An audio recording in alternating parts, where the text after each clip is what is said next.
ایک چیز ہے اور اللہ کی مدد ایک چیز ہے. صحیح. تو میرے جو بھی میں تقریر کرتا ہوں میرے حساب سے اللہ کی مدد سب سے اہم ہے. بے شک. محنت تو ہے بے شک. تو اسی لیے میں کہتا ہوں کہ کوئی بھی کام میں سفل ہونے کے لیے تین رول ہے. نمبر چاہے دعوتی کام ہو چاہے بزنس ہو. نمبر 1 رول اللہ تعالیٰ کہتے ہیں سورہ عمران میں سورہ نمبر 3 آیت نمبر 160 میں کہ if Allah helps you, none can overcome you. If Allah forsakes you, who is there then you can help you? So let the believers put their trust in Allah.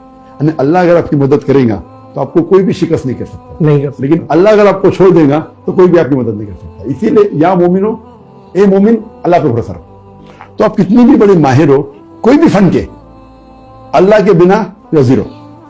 Second formula ہے اللہ تعالیٰ فرماتے ہیں سورہ عنکبوت میں سورہ number 29 آیت number 69 میں اگر آپ اللہ کے راہ میں جہاد کریں گے جد و جہد کریں گے تو اللہ تعالیٰ آپ کے راستے کھول دے گا.